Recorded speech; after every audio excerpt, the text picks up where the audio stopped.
Bolívar, tu padre Bolívar. Lo hemos visto, Bolívar. Y un poco le pregunté en silencio, orando, aquella pregunta de Neruda: Padre, ¿eres tú? Y me respondió el mismo Neruda, desde el corazón: sí, soy yo. Pero despierto cada 100 años, cuando despierta el pueblo.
batalla y victoria. Con la emoción del poder popular en acción, militantes, la hora del pueblo, tomamos las riendas de nuestra nación. Es el honor, el valor que transfiere virtud al PSUV, que es pueblo glorioso y hoy rompe cadenas de la esclavitud. El PSUV unido con pasión retoma el sueño del libertador y no encarna, alza su vista, va construyendo la patria socialista. Somos millones, una sola voz, un pueblo libre en revolución. Somos presente en gran mañana, vamos forjando la patria soberana.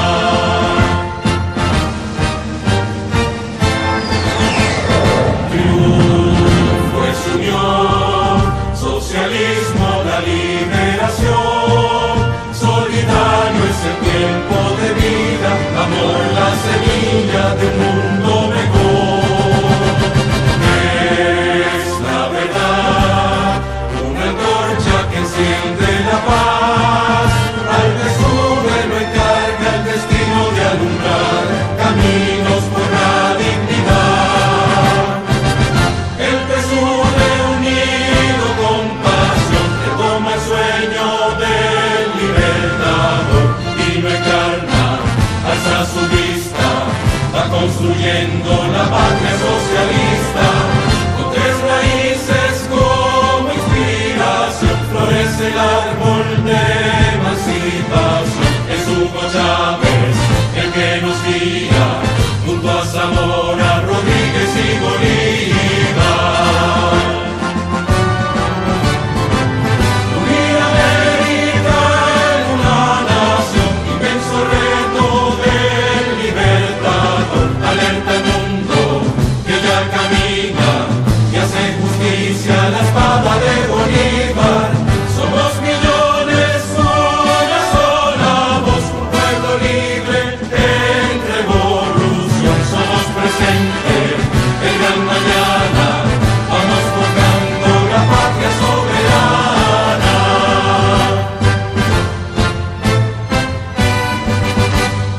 Mientras Estados Unidos interviene en la independencia cubana, sus soldados invaden la colonia española de Puerto Rico. Con esta nueva ocupación militar, afianzan su poder en el Caribe.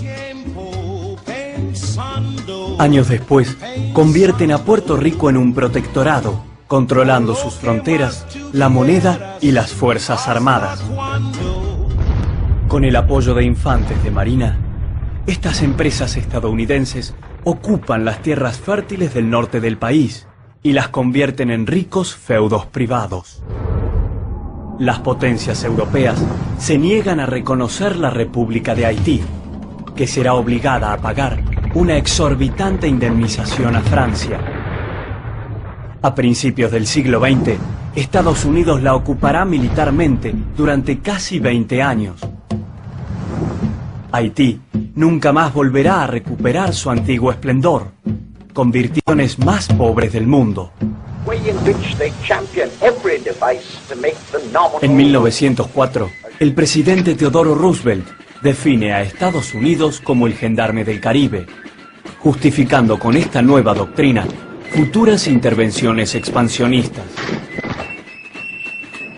Desde 1850 y durante décadas, Nicaragua ha sido el país más intervenido por los estadounidenses, que buscaban la manera de construir un paso interoceánico en Centroamérica. En 1901, los Estados Unidos promueven la segregación panameña del territorio colombiano. 3 años después, inician allí la construcción de un canal interoceánico.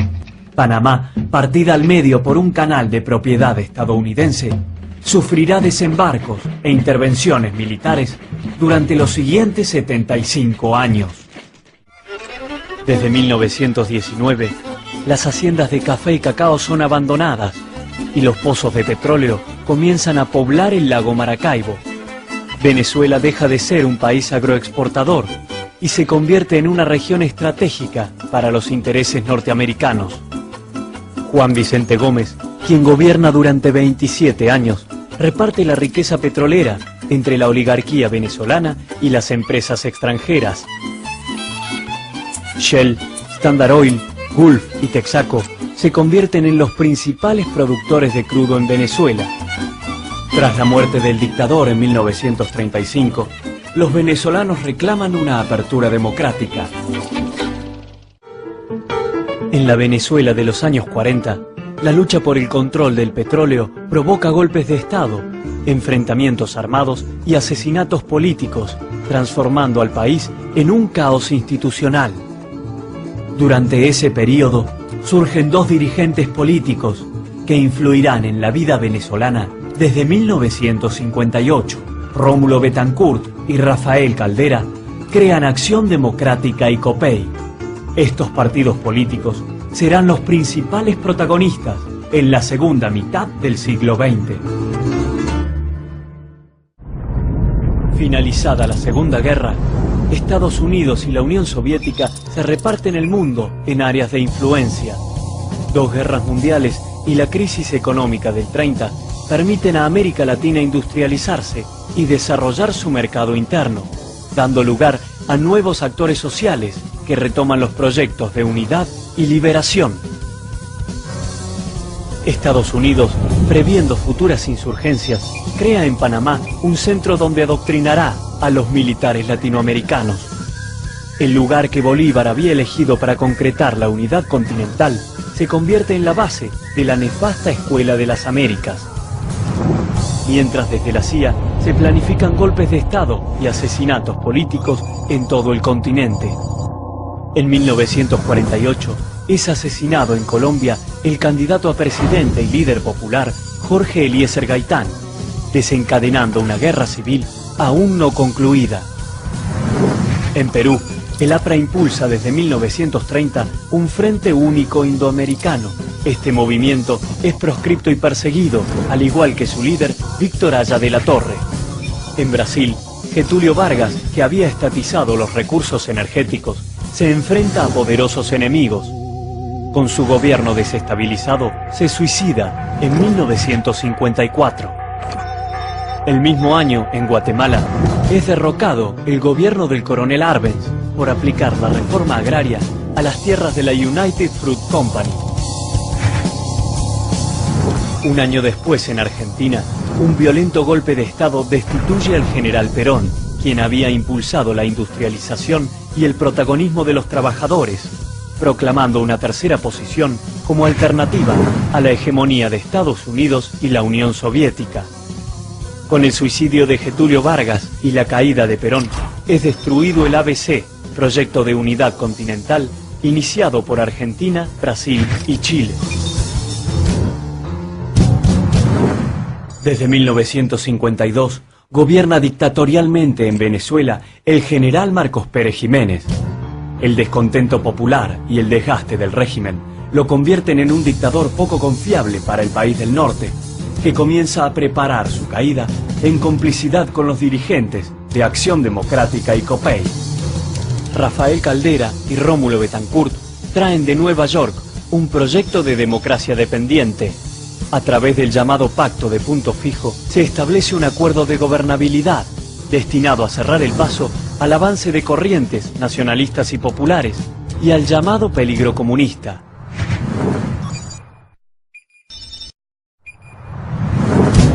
El triunfo de la Revolución Cubana en 1959 actúa como detonante de una nueva oleada antiimperialista. En todo el continente se extiende la lucha armada. Gobiernos populares, movimientos políticos sociales y organizaciones guerrilleras coinciden en el enfrentamiento al modelo imperial.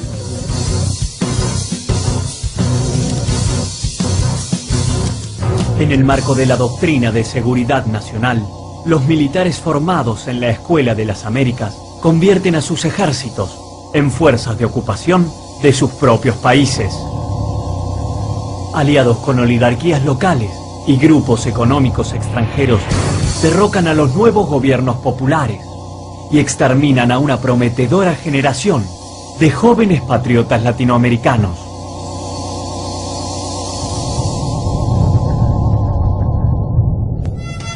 Se inician 4 décadas de democracia tutelada por Estados Unidos.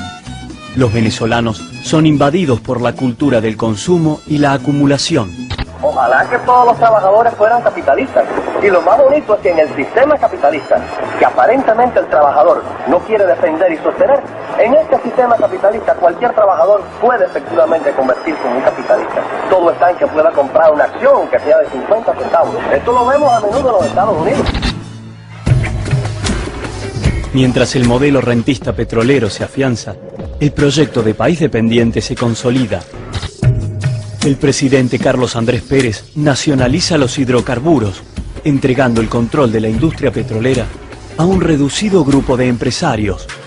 Nace PDVSA y con ella la llamada meritocracia petrolera, que controlará de manera corrupta y en beneficio propio la renta del petróleo.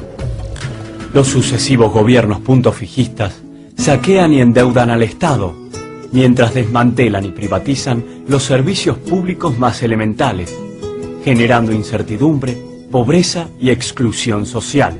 Comenzó un flagelo a azotar nuestro país, que fue la pobreza. Y eso era una paradoja, eso no se compaginaba. ¿Cómo se explica eso?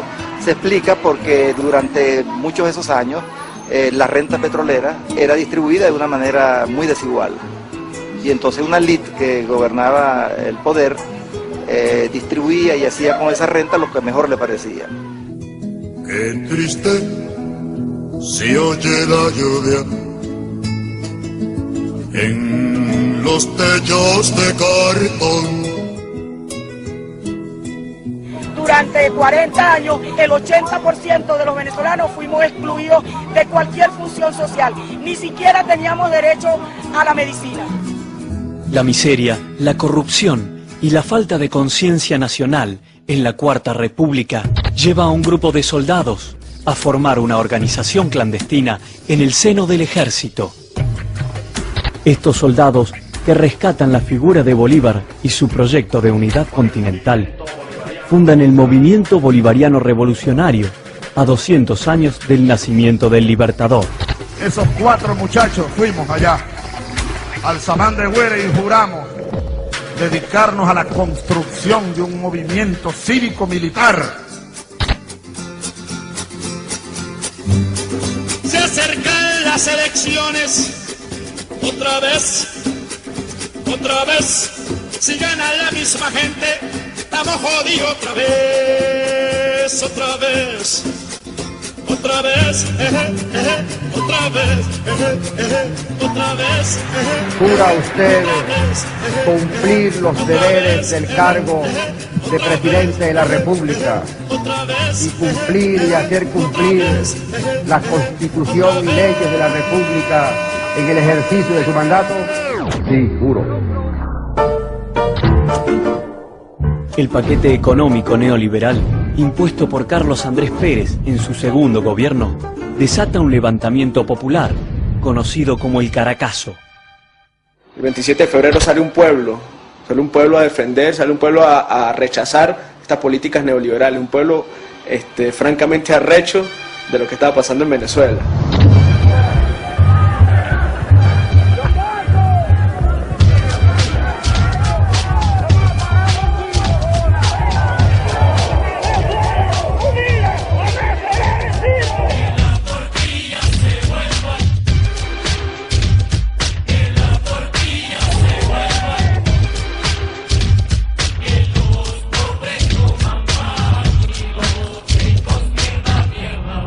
Con el Caracazo, la democracia de punto fijo comenzaba a derrumbarse.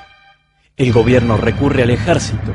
Las cifras oficiales eran de 266 muertos, mientras en las calles se hablaba de más de 3.000. No salimos a la calle, no salimos a reprimir, salimos a restablecer un orden que está alterado.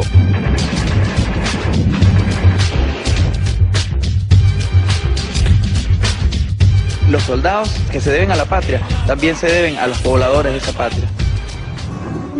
Los soldados del MBR 200 se niegan a reprimir en los días del Caracazo. 3 años después, intentan tomar el gobierno para terminar con la Cuarta República. Compañeros, por ahora no logramos controlar el poder.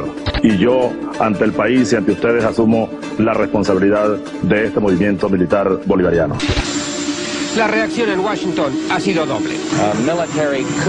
De Pérez, hijo, es uno de los grandes líderes democráticos del hemisferio. Y de la asonada golpista expresó, es ultrajante e ilegal. Mientras los soldados bolivarianos son encarcelados y perseguidos, la sociedad venezolana ve en ese grupo sublevado la reaparición de una resistencia que 3 años antes había dado lugar al Caracazo. ¡Chávez! ¡Viva Chávez! ¡Por Chávez! ¡Viva Chávez!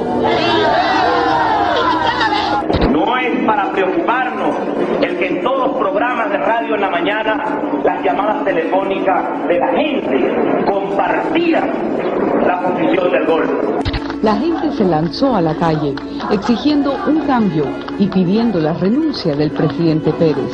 Y esta marcha y esta protesta es un acto de soberanía del pueblo que en la calle le exige al presidente que renuncie en pleno. Carlos Andrés Pérez renuncia y se refugia en Estados Unidos para no ser juzgado. Pocos meses después, uno de los fundadores del Pacto de Punto Fijo, Rafael Caldera, asume por segunda vez la presidencia. ¡Estamos cuestionando no a Carlos Andrés Pérez, sino al sistema de partido político! Estamos convocando a la nueva república, a la unidad del pueblo, para un poder directo de la base. Ante la creciente popularidad del movimiento bolivariano, el presidente Caldera se ve obligado a indultar a Chávez y sus soldados en 1994. La gente lo admira porque ha sido la única persona que se ha hecho responsable de una situación aquí en Venezuela. Chávez funda el movimiento Quinta República y recorre el país, difundiendo sus ideas de transformación, en consonancia con una sociedad harta de un sistema político en decadencia. Aquí hay que hacer una democracia verdadera de las mayorías del pueblo, bolivariana, nacionalista. Una democracia que permita al pueblo dirigir, actuar, participar de hecho y de derecho. El nuevo presidente de los venezolanos es Hugo Chávez Frías, con 58.7% de la votación. Juro delante de mi pueblo que sobre esta moribunda constitución haré cumplir.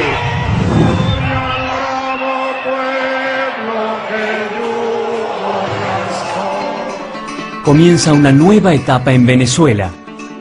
Hugo Chávez pone en marcha su proyecto político que impulsa a los venezolanos a refundar su país. En las calles, en barrios, asambleas populares, universidades y fábricas, se emprende un profundo debate por la construcción de una nueva república.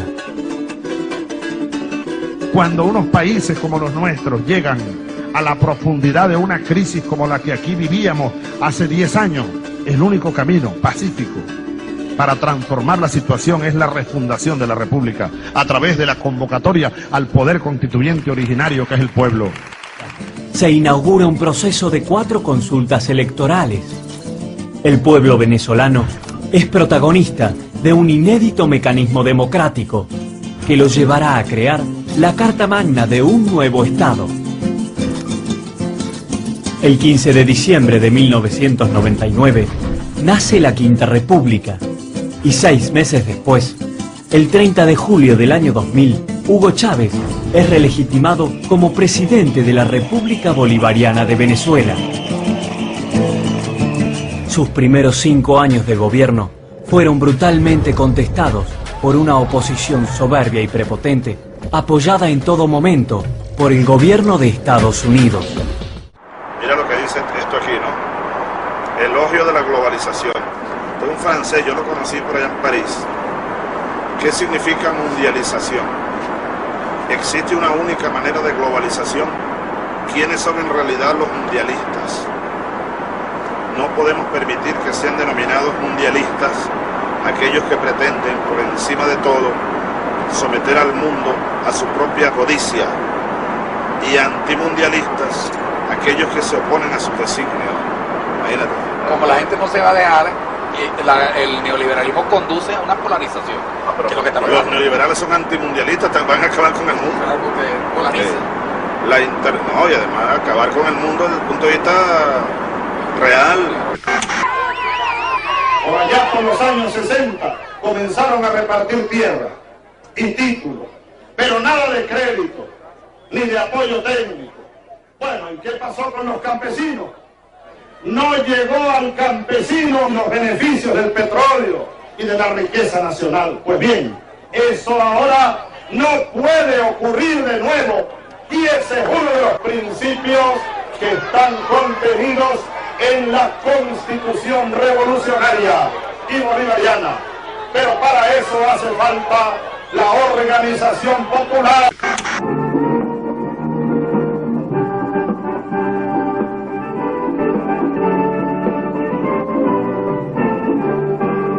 Aló, presidente. Sí, tenemos en línea a Lucrecia Jaimes, desde Los Teques. Adelante, Lucrecia, el presidente te escucha.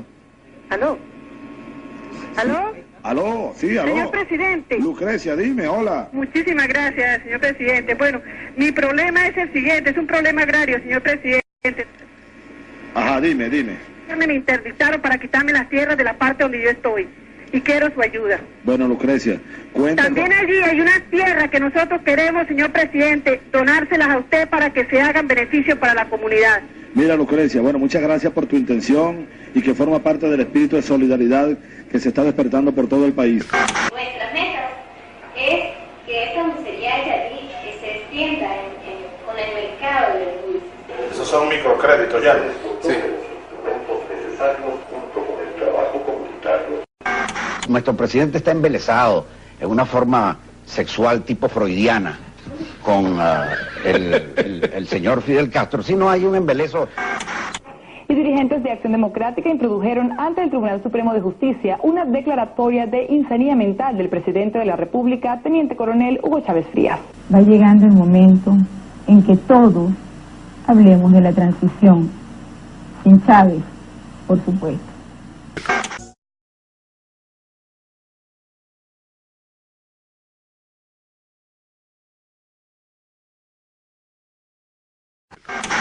Nosotros apoyamos la lucha contra el terrorismo, pero no se entienda esto como una carta blanca para que se haga cualquier cosa. Y nosotros seguimos pidiendo hoy todavía, después de mes y medio, casi 2 meses, Dios mío, por la paz, que se busquen soluciones al problema del terrorismo, sí, que se busque a los terroristas, pero así no.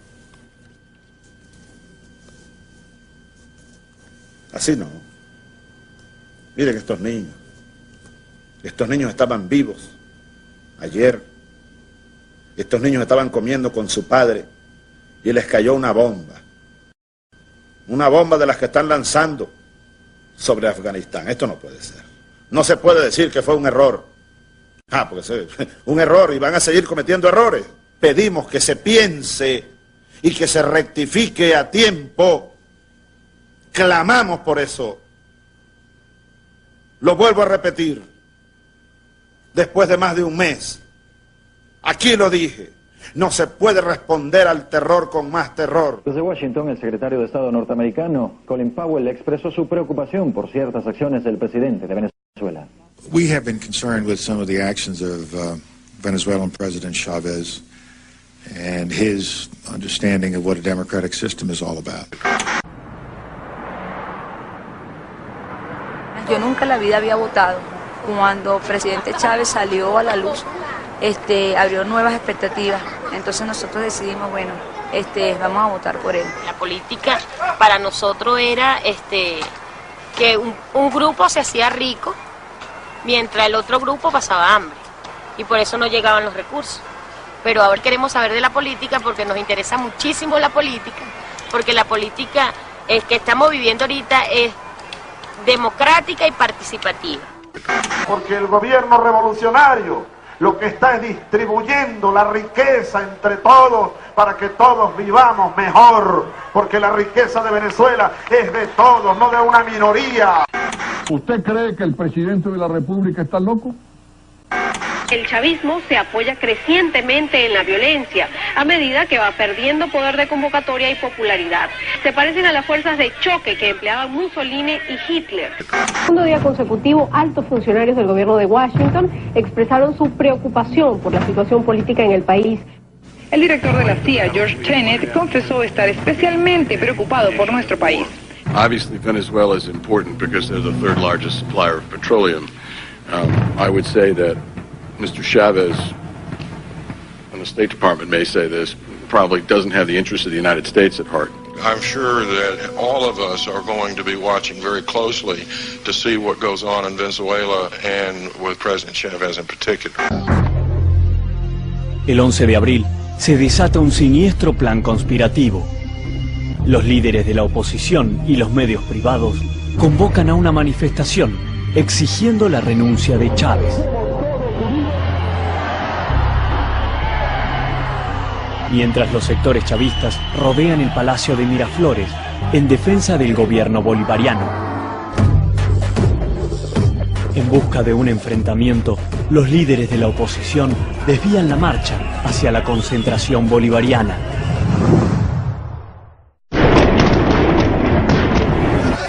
Francotiradores, sindicados como agentes de la CIA, comienzan a disparar sobre ambas manifestaciones. Pacientes que fallecieron, el 90% tenían tiros en cráneo, tiros en cabeza, lo cual nos hace presumir definitivamente que se trataba de un grupo de francotiradores. El objetivo es generar una situación de caos e incriminar a Chávez como represor y asesino. Hemos decidido dirigirnos al pueblo venezolano para desconocer el actual régimen de gobierno y la autoridad de Hugo Rafael Chávez Frías.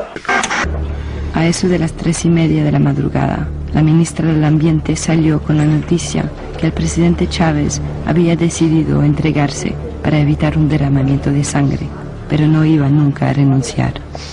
Sí, porque políticamente que quede en evidencia que esto fue un golpe de Estado. No es que él renunció, pues el presidente no renunció. Okay. No renunció y entonces va preso, porque es un golpe de Estado. Okay. ¿Qué? Que lo sepa el mundo. Que lo sepa el mundo.